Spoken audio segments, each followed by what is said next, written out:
I feel it would be anywhere close to $11,000 to $12,000 a year just because of the stipend, the free housing, and the small meal plan that we get.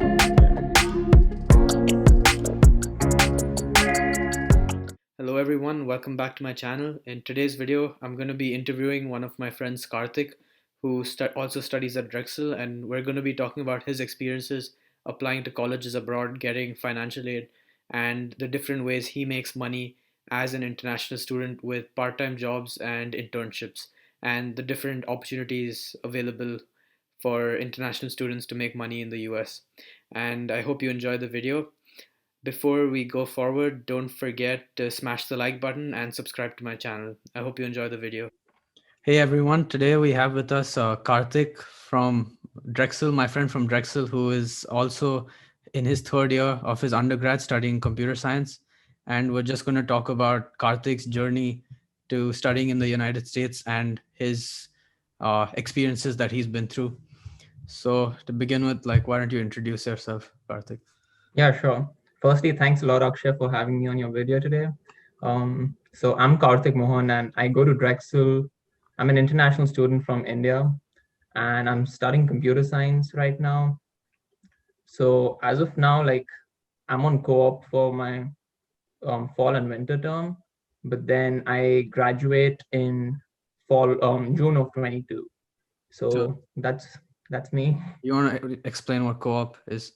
Yeah, of course. So co-op is basically like a 6-month long internship process where you're basically matched with another company or even maybe a university as a research student, where you basically get to apply all the knowledge you might have accumulated and learn a lot of new skills from that company.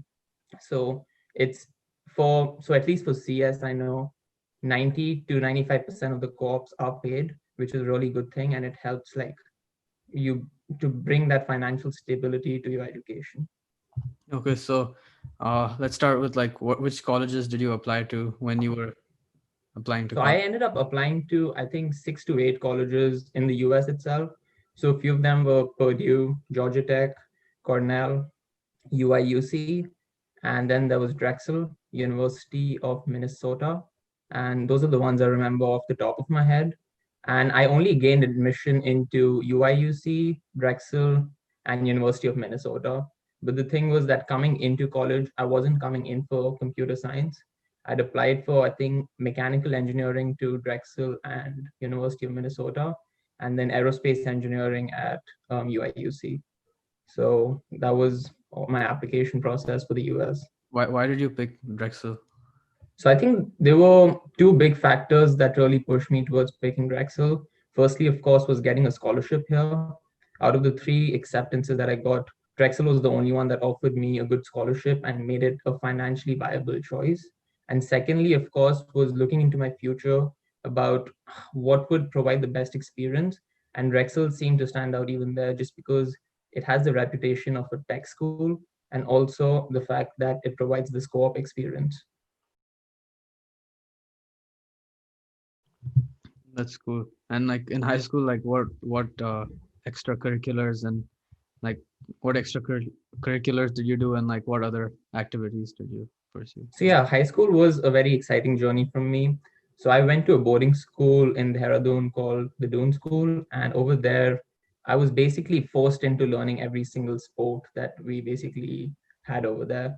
So those were initially, of course, there is that big thing that you're leaving home for such a long time, but you get over it so quickly because I made so many new friends over there. But while at boarding school, I played a lot of sports, especially the ones that stood out for me were any racket sports and field hockey. And then eventually, as I guess I entered 10th grade, I started getting into more extracurriculars. I really like student leadership a lot over there, so I basically pursued that to become a prefect and then a house captain in my senior years. And apart from that, I was really into aero modeling and astronomy, so those were some clubs that I was a part of. And then I headed the astronomy club over there in my final year. So basically, you just did whatever you liked, and then Exactly. I followed any passions that I had over basically my time at school. Mm. And also I was always curious to learn new things. So having that platform was really cool. And I mean, I don't know if you're comfortable sharing this, but what was your like SAT and ACT scores like? And Yeah, so I did very poorly on the ACT, I think. mm, I scored a 32 on the ACT, mm, and then I gave the that's SAT subject test, which went pretty well. I think for any, honestly, science student who's giving the subject test, I think you should be able to crack them pretty easily, because I just feel like the science subjects in India, they just taught so thoroughly mm, that you shouldn't have any trouble with mm. those. So I got an 800 in math too, 800 in chem, and I think it was a 780 in physics. 32 is pretty good. It was good enough for Drexel at least. Yeah. And so like once you came to Drexel, like what have you had any like part-time jobs or on-campus jobs? And how did So you? that's one, yeah. So I think part-time jobs is something that every international student really looks out for. And that's something that you will notice a lot of upperclassmen will guide you towards. They'll tell you to seek part-time jobs and possibly even get them. So that's something I started looking out for in winter term of my freshman year. And basically they aren't a lot of options available as an international student. Like, they're very selective about it, and it all depends on what kind of funds the colleges has to provide for international students.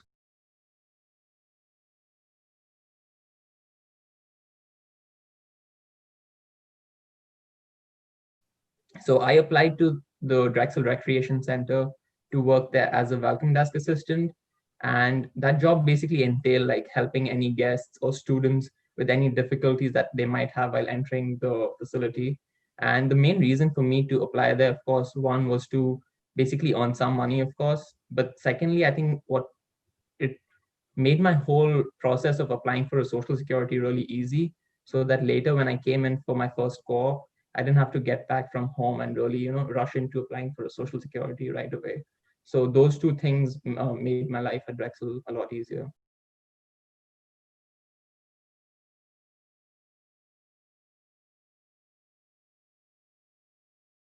Yeah, that is true. Like social security number is basically like an Aadhaar card, but for the US. And Exactly. to get one, you need to have any type of job. So an on-campus job is a good way to get your social security number. And yeah, what other jobs did you have? And like, would you consider like did you look into jobs before you came to Drexel or only once you came here? Right. So I don't think before coming into Drexel, I didn't have any jobs, because I feel like being in a boarding school, of course, those things are very different. But even in India itself, you don't notice high school students picking up jobs anywhere. Hmm. So the part-time job at the recreation center was my first job ever, and it feels really rewarding, honestly, to be earning a paycheck for the first time in college. But apart from that, I was seeking other jobs as I basically grew comfortable at Drexel. And one position, honestly, that really stood out to me was the resident assistant position, Hmm. which I applied for during my freshman year, because that is a bit of a long process. Hmm. And apart from that, recently, so after I gained a year's experience at CS, I basically applied to be a TA. And that's one job that I had during my sophomore and now in my third year. So resident assistant, like what are the like main benefits and what do you do for that? Right. So for those of you who don't know what a resident assistant is, you can think of it as like a monitor for the floor that freshman students live on, mostly freshmen. There are a few dorms where you might have sophomore and upperclassmen students living there, but 90% of the resident assistants are basically taking care of new freshman students that come into college campuses. So what you need to do basically is make sure that people on your floor are basically being part of a good community and not like using derogatory language against people, and basically insulting other people, making things uncomfortable, and at the same time maintaining the student conduct. So those are some of the big picture things that you are required to do. But yeah, I think the biggest benefits of being a resident assistant are getting free housing for 9 months out of the 12 that you live on campus, because summer term is one term when most freshman students are back home or they're doing the STAR program.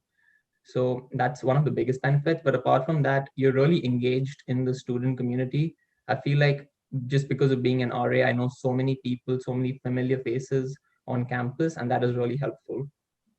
So basically being an RA like has many benefits, but like the main social benefits are you get to meet a lot of people, and you get to like be a Absolutely. mentor for like younger people. And um financially it helps a lot because you get free housing for, I mean, if you're going to a school that's on a semester system, then you basically Right. get free housing for the entire time, that like for the Right. entire year. Exactly. And you also get some free food, which is Yeah. pretty good. So I think the if I wanted to break down the benefits, of course, free housing is one big thing.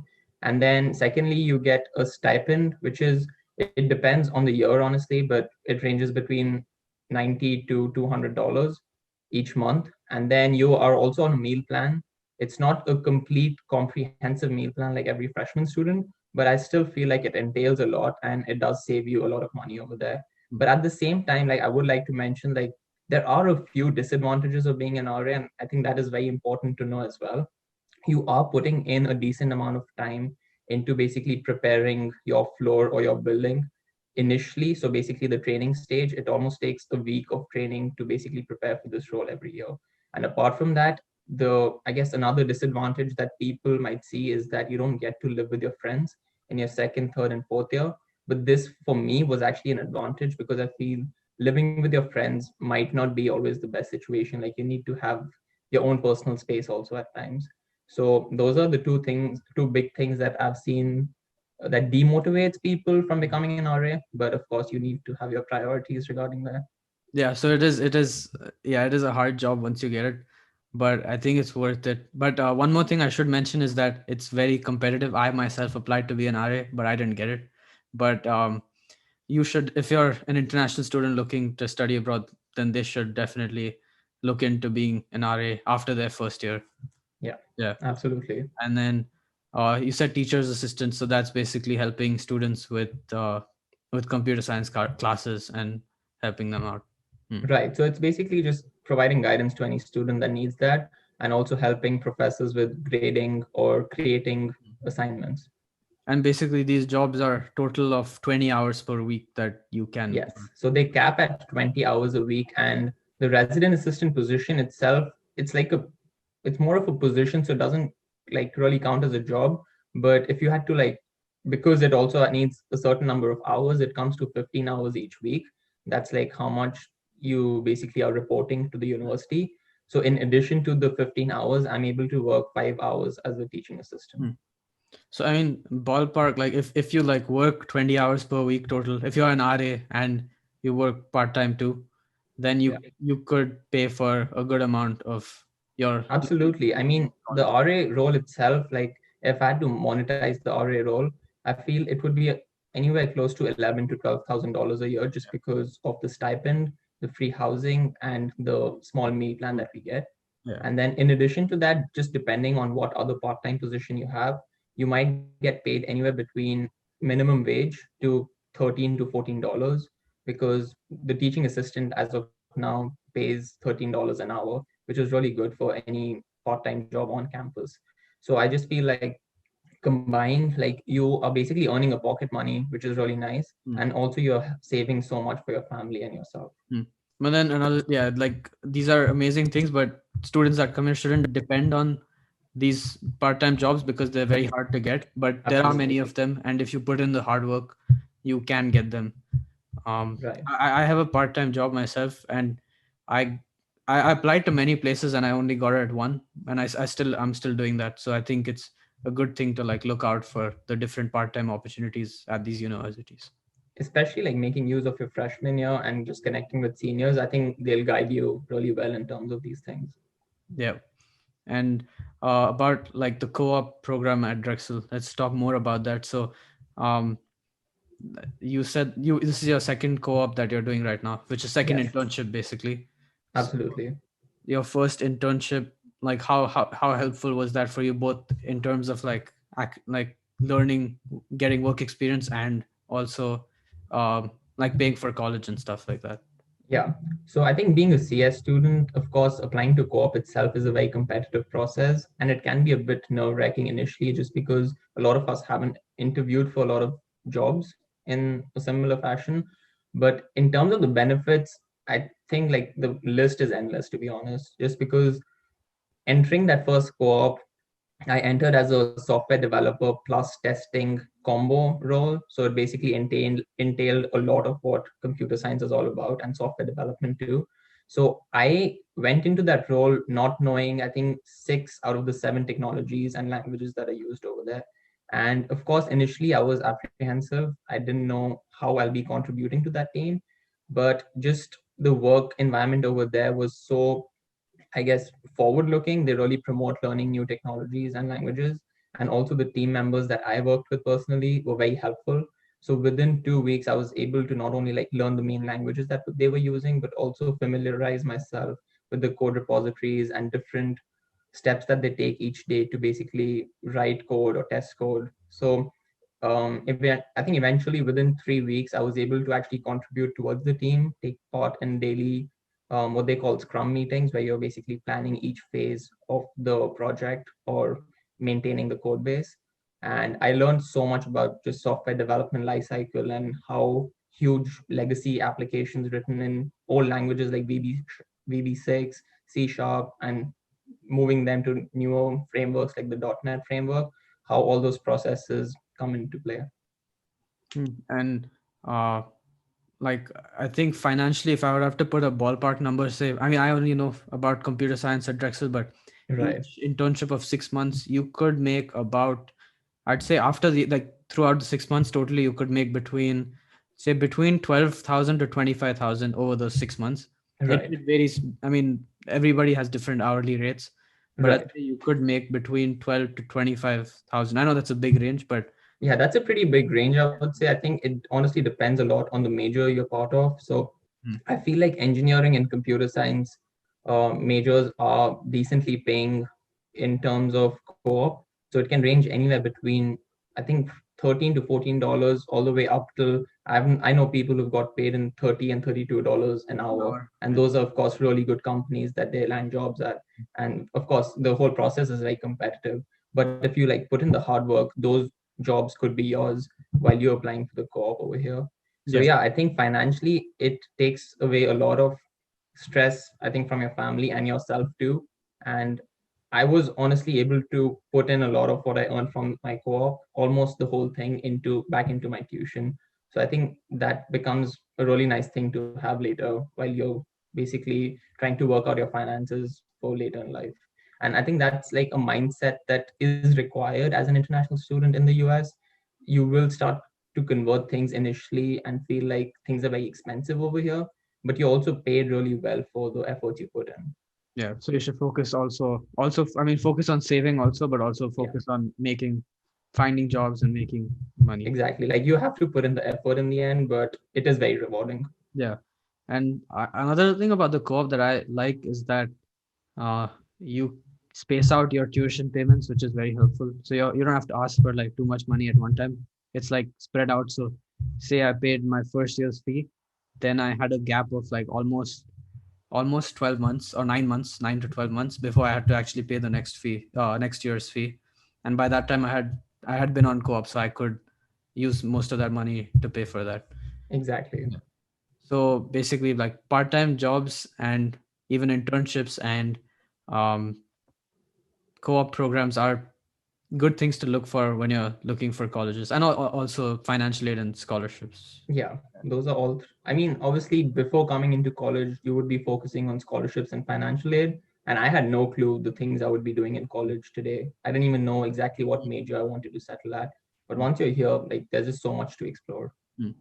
And did you apply for financial aid? And that was through Yes. the CSS profile, right? Right. So applying for financial aid, it can be a bit intimidating just because the amount of information that they seek from you. So you should, so basically make sure that you spare enough time to basically fill out those applications. And yeah, for me, it basically entailed like everything like that my father or my parents, basically, even my mom, earn, and also entailing like any properties that they might have. So that the colleges can work out exactly how much financial aid you might need.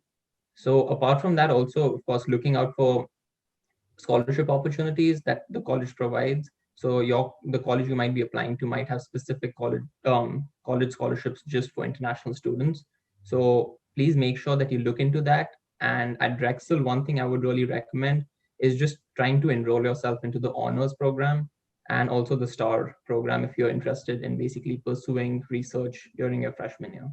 Yeah, and there's a Drexel Global Scholars Program. That's a full tuition scholarship for international students. I applied for it but didn't get it, but I would definitely encourage students to apply for that. Yeah. Yeah, that's And- such a good opportunity. And yeah, even I missed applying for that. I genuinely didn't know the kind of opportunities that Drexel presented till I got here.